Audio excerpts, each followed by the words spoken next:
የእመቤታችንን ዝክር የምትዘክር አንዲት ሴትዮ ዝክሯን ስትዘክር ልጇን የ3 ወር አካባቢ ልጅ ነው ትታው ወጡ እየተሰራ ያ ልጅ ጅብ ገብቶ ልጁን ይዞት ሄደ። ልጅሽን ጅብ ወስዶታል እኮ አትፈልጊም ሲባል እመቤቴ ታውቃለች። ጅቡ ወስዶት 3 ቀን ያህል ቆይቷል። ልጁ ስንት ቀን ባሉ ነገሩ ይጅ 3 ቀን ያህል ጅብ የበላው ሰው ይመጣል አይመጣም? ባሉ ነገሩ ይጅ። ከዚያም በኋላ ዝክሯን ከጨረሰች በኋላ ሄዳ ከእመቤታችን ስለ አድኖ ላይ የጌታን ስዕል ይዛ ቆርጣ በመቀስ ወስዳ በሳጥን አስገብታ በሽቶ አድርጋ ልብሱን አልብሳ እመቤታችንን አልቅሳ ልጅን ካላመጣሽ ልጅሽን አልሰጥሽም ብላ ቤቷ ሄደች። ሲያስሩት ብናየውን ክርስቶስ እስራት ይፈታል። አላውያን ሲዘብቱበት ብናይም ስለ አድኖ የሞተን ያስነሳል። ከህሊናችን ፈጽሞ ክፉ አይወርድም። በ3ኛው ቀን ማታ እመቤታችን ከምሽቱ 3 ሰዓት ላይ በር አንኳኳቸው። የማን ባልቶታል? ከየት አመጣቸው? እመቤታችን ካለች ከሞት አፋፍ እንኳን ብትሆን ትመጣለች። ለምን? ዘጇ ህይወት ነዋ። እመቤታችንን ከያዝክ በሽተኛ ብትሆን ትድናለህ። እዚህ ነው አባ ጊዮርጊስ ምን አለ? ጽኑ በሽተኛ ስለሆንኩ ወደ ጽኑ መድኃኒት ተጠቀዋል። ጽኑ መድኃኒት ማናት? የመድኃኒት ቦታ ድንግል ማርያም ነው። የብርሃን ቦታ ድንግል ማርያም ነው። የእውቀት ቦታ ድንግል ማርያም ነው። የኃይል ቦታ ድንግል ማርያም ነው። ስለዚህ ተመልከቱ። ከዚያ በኋላ ልጇን አምጥታ ለሴትዮዋ ሰጠቻት። ሴትዮዋም ልጁ የጌታን ስዕል አድኖ ከሳጥኑ አውጥታ ለእመቤታችን ሰጥታ ሰገደችላት ይላል። ከሞት የሚያስነሳ ስዕል አለ። ክብር ለድንግል ማርያም ይሁንልን። አንድ ጠባቂ እግዚአብሔር፣ አንድ እናት ድንግል ማርያም፣ አንድ ሀገር መንግሥተ ሰማያት፣ አንድ እረኛ ክርስቶስ፣ አንድ ንጉሥ እግዚአብሔር፣ አንድ ምግብ ሥጋው፣ አንድ መጠጥ ደሙ፣ አንድ ሐሳብ ወንጌል፣ አንድ ሕዝብ እኛ። እግዚአብሔር አንድ ሲሆን 3 እንደሆነ፣ 3 ሲሆን አንድ እንደሆነ፣ ሶስትነቱ በአንድነት እንዳልተጠቀለለ፣ አንድነቱ በሶስትነት እንዳልተከፈለ፣ እኛ ብዙ ስንሆን አንድ ስንሆን ብዙ ነን። ከዚህ ማይበር እንዳንወጣ መድኃኔዓለም የቅዱሳን ስዕላት ሲዘበትባቸው ዝም የሚሉት ኃይላተው አይደለም። ኃይላተው ነው። በሞቴ ንገሩኝ። ስዕል ተራራ ያፈልሳል አያፈልስም? ንገሩኝ እንጂ ተራራ ያፈልሳል። የእመቤታችን ስዕል አድኖ ተገልጣን አብርሃም ሶርያዊ ነግረው ተራራው 3 ጊዜ ብድቅ ቁጭ አድርጎታል። የማን ስዕል በሉ ንገሩኝ እንጂ። ከተራራና ከአንድ ተራራ ሰው ማን ነው ከባድ? ተራራ ነው ከባድ። በቃ በሞቴ አንድ ነገር ልንገራችሁ። በቃ የመጨረሻ የናከው ሁለቶቹ ልንገራችሁ። አንድ ስለ ጅብና አንድ ደግሞ ስለ እመቤታችን መልአክን ስለማዳን ስዕል ነው። የእመቤታችን ስዕል እንኳን ሰውን መልአክን ያድናል። በሉላችሁም የእመቤታችን ስዕል በሉ ካበመ ይማም እንግዲህ ምን አገባኝ። የእመቤታችን ስዕል እንኳን ለኛ በሰማይ ለሚኖሩ ለመላእክት ሰው የሰጠ ስዕል። እግዚአብሔር መላእክትን አዘዛቸው። ሕፃናት በቅዳሴ ጊዜ ሲሯሯጡ ቀስፋቸው ብሎ ሰደዳቸው። ሌሎቹ ቀስፈው ሲያደርጉ ቀውስጦስ መልአክ አንድ ልጅ አገኘ። መልካም ነው የምስ የመጠረ ይግደረው ብሎ ተወው ይላል። መልካም ነው ማለት ደግሞ ሌላ እንዳይመስላችሁ እናንተ በኋላ የሚሰራው ትሩፋት አይቶ ዳን ትሩፋቱን ይስራው ነው ብሎ ነው። መልክ የሚባለው ትሩፋት ነው። እሺ ዝጋ አፍንጫ ምናምን እንዳይመስላችሁ አለናቶ። በዚህ ምክንያት የጌታን ትእዛዝ ስለተላለፈ ማድረግ ተሳነው ይላል። ምን ማለት ተሳነው? በሞቴ ንገሩኝ ባሉ እንጂ ሲሳነው የእመቤታችንን ቤተክርስቲያን ደብረ ቀለሞን ላይ ያያት እየተጎተተ ሄዶ ከእመቤታችን ቤተክርስቲያን ነው የተማጸ። ዲያቆኑ ለተልእኮ ሲፋጠን ያገኘው ምንድነው? አንተ ሰማያዊ ምድራዊ አለው። እኔ ሰማያዊ ነበርኩ በስራዬ ምድራዊ ሆኛለሁ እንጂ ነው።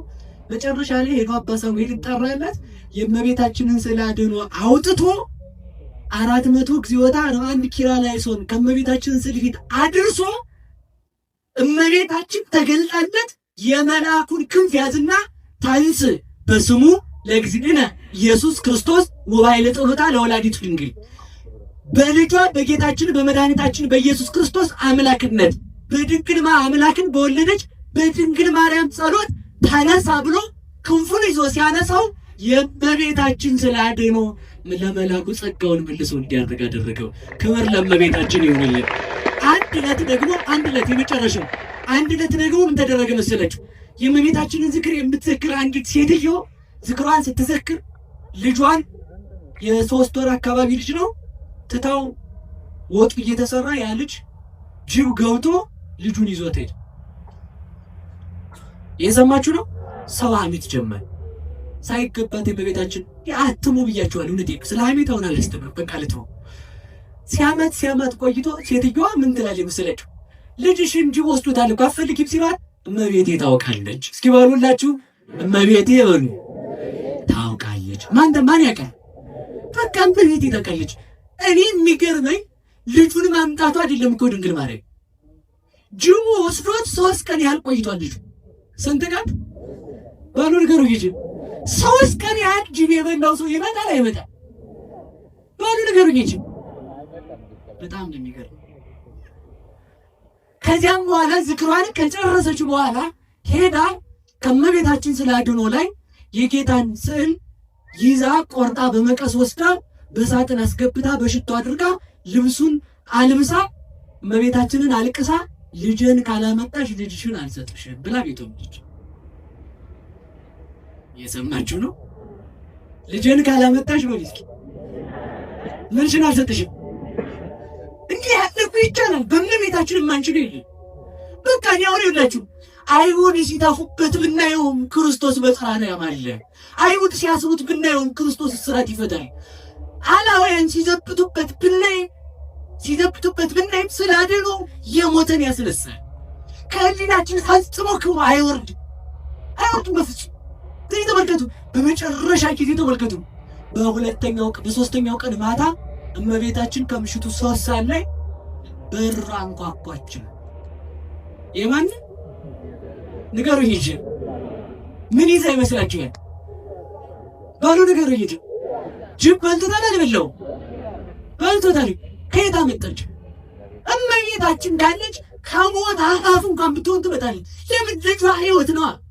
እመቤታችንን ከያዝክ በሽተኛም ብትሆን ትድናለህ። እዚህ ነው አባ ጊዮርጊስ ምን አለ? ጽኑ በሽተኛ ስለሆንኩ ወደ ጽኑ መድኃኒት ተጠጋዋል።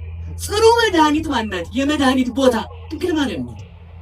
የብርሃን ቦታ ድንግል ማርያም ናት። የእውቀት ቦታ ድንግል ማርያም ናት። የኃይል ቦታ ድንግል ማርያም ናት። ተመልከቱ። ከዚያ በኋላ ልጇን አምጥታ ለሴትዮዋ ሰጠቻት። ሴትዮዋም ልጁ የጌታን ስዕል አድኖ ከሳጥኑ አውጥታ ለእመቤታችን ሰጥታ ሰገደችላት ይላል። ከሞት የሚያስነሳ ስዕል አለን። ክብር ለድንግል ማርያም ይሁንልን። ተመልከቱ። ልጇ የዘላለም ንጉሥ፣ እሷ የዘላለም ንግሥት ስለሆነ ተመልከቱ። ከተራራው የወረደው ድንጋይ በዓለም ላይ የሚኖሩ ከሃዲያንም ሁሉ ፍርድ ሰጥቶ የሚፈርድበት ቀን አለ። እግዚአብሔር ቢዘገይም የሚቀድመው የለም። ለእኛ ግን ወዮል። በቤቱ ተቀምጠን ደሞዝ ሲያንሰን የምንጮህ፣ የቤተ ክርስቲያን ክብር ሲነካ ዝም ብለን የምንቀደም፣ ሌላ የግል ጥቅማችን ሲነካ ያዙ ይልቀቁኝ የምንል፣ ለድንግል ማርያም ስዕል ለቤተ ክርስቲያን ስዕል ያልኖር ለእኛ ግን ወዮልን። እግዚአብሔር መውጫውን እንዲሰጠን መልካም ፈቃዱ ይሁንልን። ስለዚህ ስዕል አድኗችንን እዚህ ላላችሁ ሰዎች ከአስፋልት ላይ ስዕል አትብሱ። ልብሰ ተክህኖውን ደግሞ መጥቷል። በመቀስ እየቆረጡ ስዕሉ አክሊሉ ላይ ክንፉ ብቻ። እንዲህ አይነት ስዕል እንዲሁ ለምን ገዙት እናንተ? አይታችሁታል? የግሪክ ነው የሚባለው ልብሰ ተክህኖ ክንፉ አንገቱ ብቻ ተቆርጦ መላኩ እዚህ ላይ አክሊሉ ነው። ክንፉ ብቻ ተቆርጦ መላኩ እዚህ ጋር ብቅ ብሏል ማለት ነው። እንደዚህ አይነትን ሁሉ ማስከበር አለብን። በአንድነት እንድንቆም መድኃኔዓለም ይርዳን። ድንግል ማርያም በሉ እጃችሁን አወጣችሁ። ድንግል ማርያም ለአንድነት ሰብስባናለችና አንለያይም። ምን አላችሁኝ? ስንት እናት ስላለን፣ ስንት አባት ስላለን፣ ስንት ምግብ ስላለን፣ ስንት ርስት ስላለን፣ ስንት ሀገር ስላለን፣ ስንት ንጉሥ ስላለን፣ ስንት ጠባቂ ስላለን። ተመልከቱ። ልጇ የዘላለም ንጉሥ፣ እሷ የዘላለም ንግሥት ስለሆነ ተመልከቱ። ከተራራው የወረደ የምንጮህ፣ የቤተ ክርስቲያን ክብር ሲነካ ዝም ብለን የምንቀደም፣ ሌላ የግል ጥቅማችን ሲነካ ያዙ ይልቀቁኝ የምንል፣ ለድንግል ማርያም ስዕል ለቤተ ክርስቲያን ስዕል ያልኖር ለእኛ ግን ወዮልን። እግዚአብሔር መውጫውን ዳንኤል ማለት እግዚአብሔር ዳኛ ነው ማለት። እስኪ በሉላችሁ እግዚአብሔር ምንድን ነው? በቃ ዳኛም አይኖረን፣ ንጉሥም አይኖረን፣ ብሶታችንም የሚሰማ አይኖረን፣ ችግረኞች የምንሆን ዘመድም አይኖረን። ማን ይፈርድልናል? በቃ ክርስቲያን ይህን ነው ተስፋ የሚያደርገው። ስለዚህ የልጃቸውን ስም ምን አሉት? እግዚአብሔር ዳኛ ነው ብለው እግዚአብሔር ይዳኘኛል። በዚህ ዘመን በደንብ አስታውሱ። ሕግ የማያከብር እናት አባቱን ሀገሩን የማይወድ ትውልድ የተፈጠረው ከእግዚአብሔር ሕግ ስለራቀ። በደንብ አድርጋችሁ አስታውሱ። አሁን አትስረቅ ብትለው ሰው የሌለበት ቦታ ሄዶ ይሰርቃል። ፖሊስ ብታሰልፍ ፖሊስ የሌለበት አካባቢ ይሰርቃል። እግዚአብሔር ዳኛዬ ነው ያለ ግን የት ይሰርቃል? ለዚህ እኮ ነው ግብረ ገብ ትምህርት መንፈሳዊ እውቀት የሌለው ትውልድ እንኳንስ ሀገር ሊያተርፍ ራሱን የማያተርፍ የምንለው ከዚህ የተነሳ አራቱ ባሕርያት ሳይስማሙ ቀርተው የእሳት ባሕሪ ሰልጥኖ ስላደሩ። ለማንኛውም አንድ ነገር ያዙልኝ። ከእግዚአብሔር የሚመጣ ህልም አለ። ከአራቱ ባሕርያት አለመስማማት የሚመጣ ህልም አለ። ከሰይጣን የሚመጣ ህልም አለ። በአጭር ቃል ግን ህልምን ማመን መጀል ነው። እንዳችሁ ሀሳብ በህልም የሚያምን ሰው የሰይጣን ምንድን ነው አለ? ቤተ ሙከራ ነው ይላል። እሱ አምነሽ ነው። ባዶ ጭንቅላት በሉ እስኪ በሉ እንጂ የሰይጣን ቤተ ሙከራ ነው። ቤተ ምንድን ነው? ሰይጣን የመጀመሪያ ሙከራ የሚያደርገው እዛ ሰውዬ ነው ማለት ነው። ባዶ ሆነ ቁጭ ካልክ ማትማር ማታውቅ ከሆነ ሰይጣን አንተ ላይ ነው ሙከራውን የሚያደርገው ማለት ነው። ማወቅ አለብን እንድናውቅ እግዚአብሔር ይርዳል። እና ናቡከደነፆር ህልም አየ። ህልሙ ምንድነው? ባጭሩ የደጋጉን ነገስታት የነ ዳዊት መንግስት አልፏል አላለፈም? የነ ሰሎሞን አልፏል አላለፈም? የነ ሮብዓም አልፏል አላለፈም?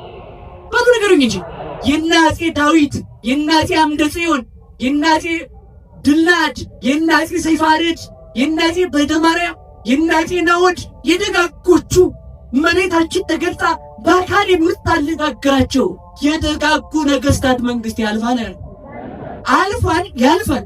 የክፉዎቹ ነገስታት መንግስት አሁን ያሉት ያልፋል። በሉ እንጂ የማያልፍ የማን መንግስት ነው? በሉ በሞት ያፈርሰውን ንገሩ። የማያልፍ የማን መንግስት ነው? ተመልከቱ። ከተራራው ወረደ፣ ተነስቶ መጣ። ተመልከቱ። ዓለምን ሊመራው ሲያስብ ወደ ድንግል ማርያም መጣ። ከሷ ከስጋዋ ስጋ ከነፍሷ ነፍስ ነስቶ ሰው ሆነ።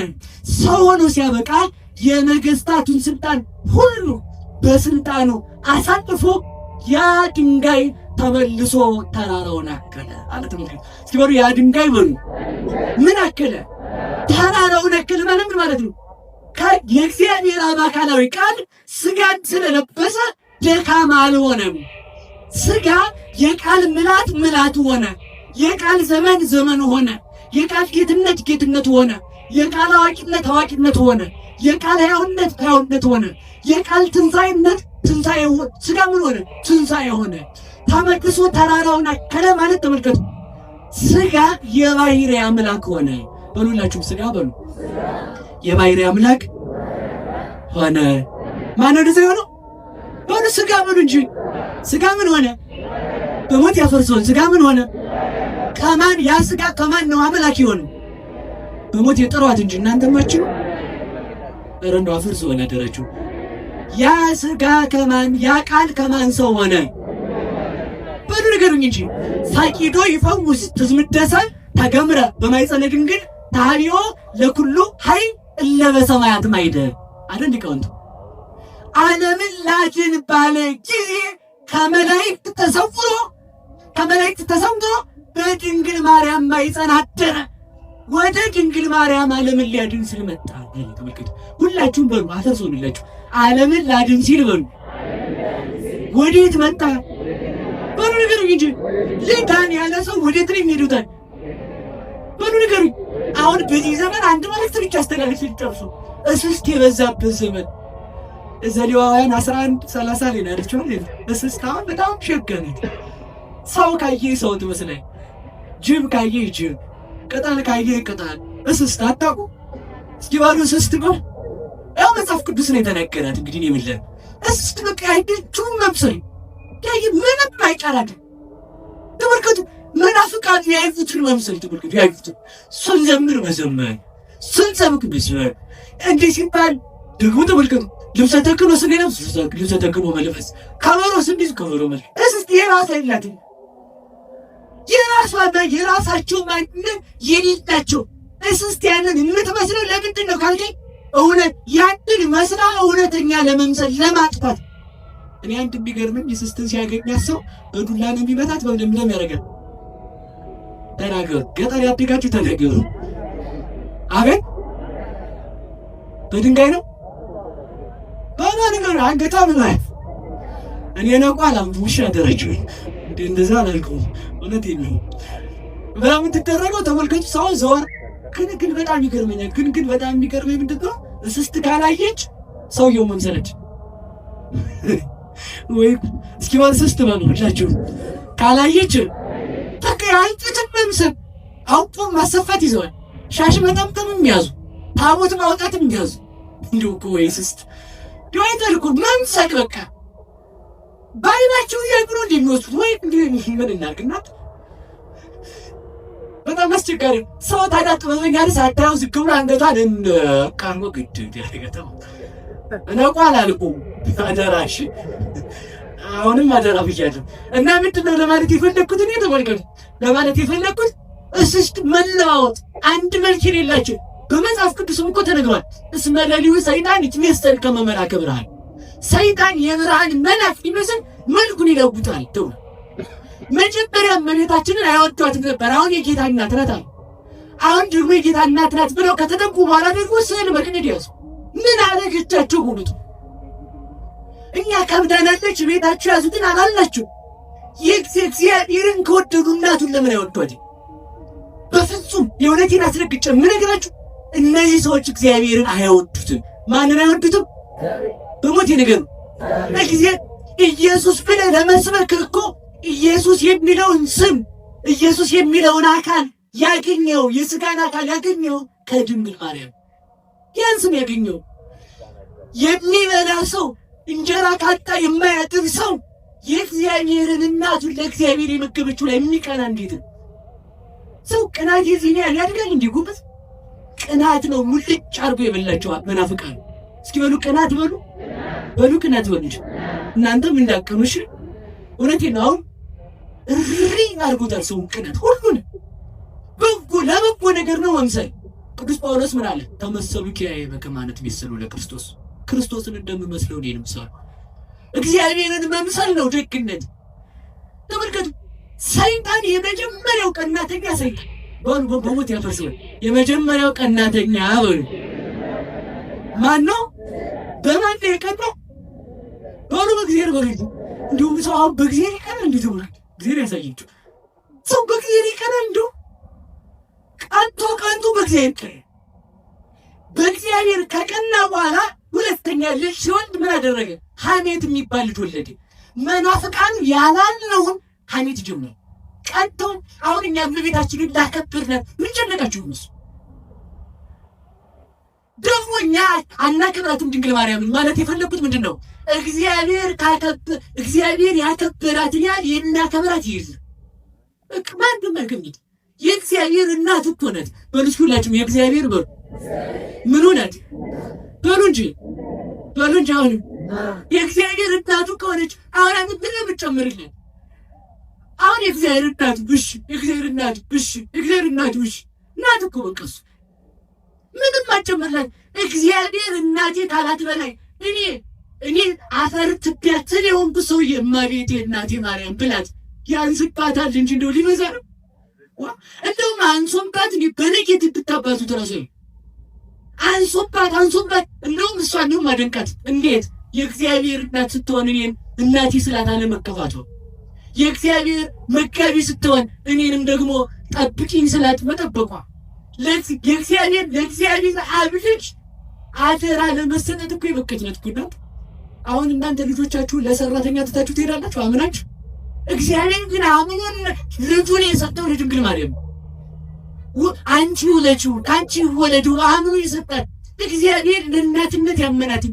እኔ ታዲያ ለእናትነት ማምናት ምን ነው ድቁ? የእሷ ልጆች ያደረገን መድኃኒዓለም ይመስገን። እነሱ ቅናት ስራቸው ነው። እንግዲህ የመጨረሻ ማን ቀና? በሉ ሰይጣን በሉ እንጂ በማን ቀና? እግዚአብሔር። አይሁድ በማን ቀኑ? በሉ እንጂ በክርስቶስ ቀኑ። ምን ብለው? የጦም ቆሎ የበዓል ዶሮ አጣን። ከምን ቅናት ምቀኝነት ለማለት ትርጓሜው ላይ ያለ ነው። ከካህናትና ከሴት ቅናትና ምቀኝነት አይታጣም። እናንተን አላልኩም አባቶች ይቀርባል ትርጓሜው አይደል ይላል አይታጣም ብሏል መጣፉም ነው እንግዲህ እናንተም ትቀናላችሁ። ሴቱ ሲቀናና አይጣላ ይድረስ ለዚህ እንጀራዋ ደግሞ እንዲያ ነው ወንዱም ይቀና ብቻ እንግዲህ ነው የተናገርሽ ብዬው ቅናት ምቀኝነት አይታጣም። ምን ብለው ቀኑ ዓለም ሁሉ እግዚአብሔርን ተከተለው የመቅናት አደረባቸው። ሰይጣን ስራውን ሁሉ የሚገልጠው በሰዎች ላይ እያደረ ነበረ። በማን ላይ በሉ ንገሩኝ እንጂ ክርስቶስ ሲወለድ ሰይጣን ቀንቶ ማንን አስነሳ? ሄሮድስ። ክርስቶስን ዓለም ሁሉ ሲከተለው ሰው ሊድን ሲሆን ማንን አስነሳ? ጸሐፍት ፈሪሳውያን። ምን አደረጋችሁ ሲባሉ በጌቴን ያቀረቡት ማስረጃ በጣም ነው የሚደንቀኝ። እና ከሰስ እስኪ ክርስቶስ ምንድን ያደረገው ሲባል የ4 ቀን ሬሳ አስነስቶ የሸተተ ሽታ ይጣላ ድረስ ነውና ይሰቃል። ጎበዝ ያውን ክስ ነው። እቺ ጠማማ ዓለም እኮ ተመልከቱ እንዴት አርቃ እንደምትፈርድ ማለት። እሺ እንግዳ ምንድነው ሲባሉ ምን የሚያረጉትን ሲያጡ ምንድነው የሚሉት? ዓለም ሁሉ ጨልጦ ተገርግቶ ተከትሎታል። ለኛ በዓል ሲሆን ለፋሲካ ዶሮ፣ ለጾም መያዣችን ደግሞ ቆሎ የሚያመጣ ሰው አጣን። ቶሎ ይሰቃል። ሆድ እኮ ነው ክርስቶስን ያሰቀለው።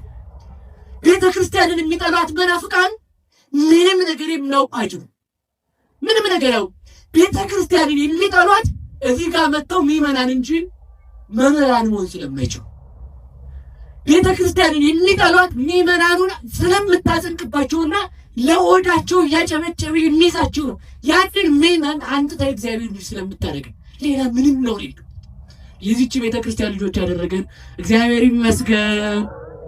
የመጨረሻው ምንድነው? እንዲያበላው ክርስቶስን ሰቀሉት። በምን በሉ? በቅናት በሉ እንጂ የክርስቶስን መስቀል የቀበሩት በምንድነው? በሉ በቅናት በሉ እንጂ በሉ ንገሩኝ። ከዚያ በኋላ ደግሞ ተመልከቱ፣ እናቱን ለመግደል እንኳን የተነሱት በምንድነው? በቅናትም ተመልከቱ። ከዚያ ልንገራችሁ፣ የእመቤታችን ስዕል አያድንም ያድነኝ? ተናገሩ እንጂ ማስረጃ። ይህም ብቻ ነው የምናገረው። አዛኝ ስለ እመቤታችን ስዕል ብቻ ተናግሬ ትምህርቴን ጨርሳለሁ። በቃ ይሄን ነው እንደውም በቃ ያድናል አይደል? እሺ ቆይ ጥያቄ ልጠይቃችሁ። ክርስቶስ አምላክ ነው አይደለም? አምላክ ነው አይደለም? ይህንን ሌሎቹ ቤተ እምነቶች ባያምኑም በተለይ እንትና ኢየሱስ ጌታ ነው የሚሉት ያምናሉ። ያምናሉ። እሺ ቆይ ችግር የለው። ምን ብዬ ነው የጠየኳችሁ? ነው አይደለም? ክርስቶስ አምላክ ነው ብለው ካመኑ ክርስቶስ በይሁዳ ተሽጧል አልተሽጧል? አምላክ ነው አይደለም? ስላድኖ ሰዎች ሲቀጩት ማጥፋት ይችላል አይችልም? በሉ ንገሩኝ እንጂ አመናችሁ ይችላል አይችልም? ሲቀጩት ለምን ዝም ይላል? ኃይል አጥቶ ነው አይደለም? ይሄን ማወቅ ያለባችሁ። ስላድኖ ኃይል ስለሌለው ቀደድኩት ካለ ካዲ ክርስቶስም የተሸጠ ኃይል አጥቶ ነው። መልስልኝ። አይደለም ነው እኮ ያልኩት አይደለም። ክርስቶስ የተሸጠው በመሸጥ ውስጥ እኛን ስለሚዋጅን ነው። ክርስቶስ የተሸጠው ተመልከቱ፣ ወዶ ፈቅዶ እንጂ በስልጣናቸው አይደለም። የታሰረውም በስልጣናቸው አይደለም። የሞተውም በስልጣናቸው አይደለም። በፈቃዱ ነው የሞተው። በፈቃድ ምራቅ ሲተፋበት ያልተቀየመ የመጨረሻውን ድነት ያስባል። ጊዜ አንዳንዶቹን ያልቀሰፋቸው ተመልከቱ፣ አይሁድን ያልቀሰፋቸው ግማሾቹን ምን ብሎ ነው ካላችሁ ክርስቶስ ካልሞተ ማን አይድን? ንገሩኝ እንጂ ዓለም አይድን። ደግሞ ተመልከቱ፣ ወደዚያው ቢያጠፋቸው ኖሮ ደግሞ ማን አይሰቀልም? ንገሩኝ እንጂ ከመስቀል ላይ ወረድ መሰባበብ ይችላል አይችልም? ቅዱስ ቄርሎስ ምን ይላል? ከመስቀል ላይ ቢወርድ ራሱ አይሁድ ሞትን ፈርቶ ሸሽቶ ይሉት ነበር አለ። ቢወርድ ራሱ ይችላል፣ ቢወርድ እንኳን ሞትን ፈርቶ ነው የወረደ ብለው ሌላ መስመር ደግሞ ያመጡ ነበር። ስለዚህ ተመልከቱ፣ ክርስቶስ ኃይል አጥቶ ሳይሆን የተሸጠው በመሸጡ ምን ሊል ነው? የዓለምን ጠላት ዲያብሎስን ሊያጠፋ ነው።